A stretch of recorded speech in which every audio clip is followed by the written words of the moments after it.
नमस्कार दोस्तों, मैं आशा करता हूँ आप लोग ठीक होंगे। सो गाइस, जो आज हम लोग का वीडियो का टॉपिक है वो है रावण का स्वप्न भंग। मैं आशा करता हूँ आपको वीडियो अच्छी लगे। So watching any more time, let's get started. Ravan का स्वप्न भंग। लंका का राजा रावण भगवान शिव का परम भक्त था। एक दिन में 3 बार शिव की आराधना करता था।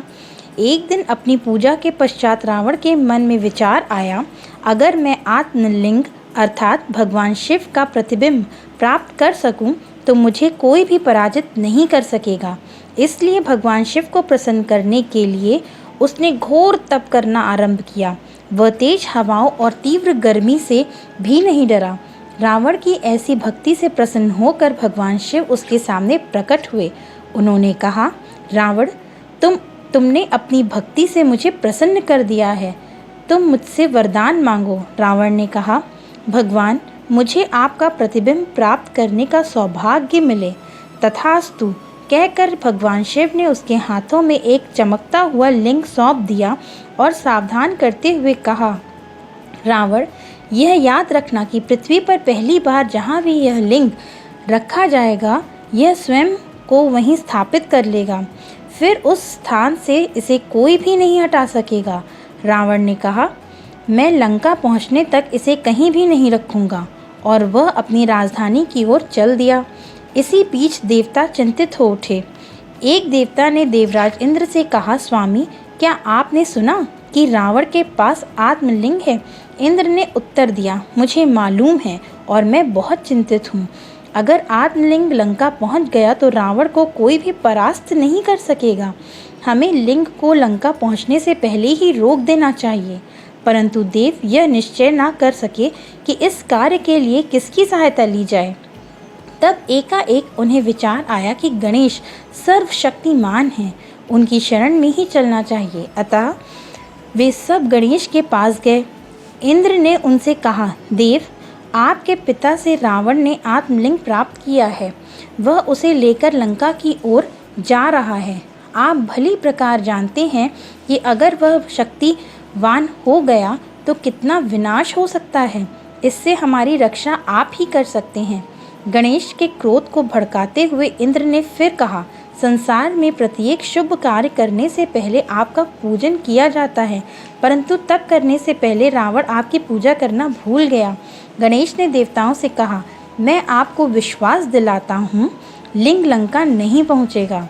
तब उन्होंने एक बालक चरवाहे का भेष धारण किया। उन्होंने रावण को अपने हाथ में लिंग लेकर जाते हुए देखा। रावण परेशान था। उसे भगवान शिव की पूजा करनी थी, पर लिंग को नीचे नहीं रख सकता था। अतः उसने चारों ओर सहायता के लिए देखा। शीघ्र ही उसने एक चरवाहे को अपनी ओर आते देखा। पास आने पर रावण ने चरवाहे से कहा, लड़के, जब तक मैं अपनी पूजा करके वापस ना लौटूं, तब तक तुम इस आत्मलिंग को पकड़े रहो। लड़के ने उत्तर दिया, नहीं, मैं नहीं पकड़ सकता, मैं अपने घर जा रहा हूँ। रावण ने फिर कहा, मैं अपनी दैनिक पूजा को भंग नहीं कर सकता, कृपया करके थोड़ी देर के लिए इसे पकड़ लो। चरवाहे का वेश धारण करे हुए गणेश बोले, मैं एक शर्त पर स्वीकार करता हूँ। यदि यह मुझे भारी लगा तो 3 बार तुम्हें पुकारूंगा। अगर तुम समय पर नहीं आए तो मैं इसे नीचे रख दूंगा। रावण ने कहा, मैं तुम्हारी पहली पुकार पर ही लौट आऊँगा। यह कहकर रावण ने लिंग लड़के को सौंप दिया। रावण अपनी प्रार्थना के लिए समुद्र की ओर चला। जब गणेश ने देखा कि उसने पूजा आरंभ कर दी है, तो उन्होंने उसे पहली बार पुकारा, रावण, वापस आओ, यह मेरे लिए बहुत भारी है। रावण ने अभी पूजा शुरू ही की थी।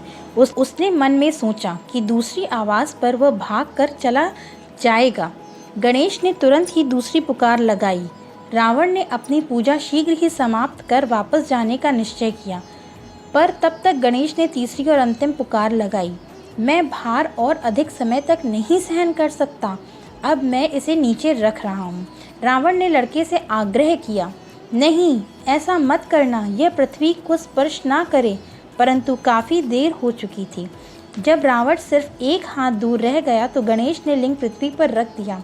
रावण क्रोध में भरकर बोला, यह क्या किया तुमने? गणेश बोले, मैंने अपने वचन का पालन किया। मैंने तुम्हें 3 बार पुकारा,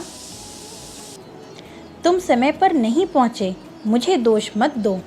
रावण ने उसकी बात पर ध्यान नहीं दिया। वह लिंग को उखाड़ने लगा, पर रावण के प्रयत्न करने पर लिंग हर बार बढ़ता गया। शीघ्र ही रावण समझ गया कि जो कुछ हो चुका है उसे बदला नहीं जा सकता। इसलिए हताश होकर वह वहीं बैठ गया और भगवान शिव की उपासना करने लगा। जिस स्थान पर गणेश ने लिंग को नीचे रखा था वह स्थान गोकर्ण कहलाता है। यह स्थान भारत के पश्चिम क्षेत्र में स्थित है। इस आत्मलिंग के दर्शन के लिए लाखों लोग प्रतिदिन इस मंदिर में आते हैं। मैं आशा करता हूँ कि आपको आज की ये रावण का स्वप्न भंग वाली स्टोरी अच्छी लगी हो। अगर आपको स्टोरी अच्छी लगी हो तो वीडियो को लाइक कर दीजिएगा और हमारे शिक्षित भाई चैनल को सब्सक्राइब कर दीजिएगा और हमारी हेल्प करिए ज़्यादा से लोगों तक ये वीडियो स्प्रेड करने में। So thank you for watching this video. Till then bye.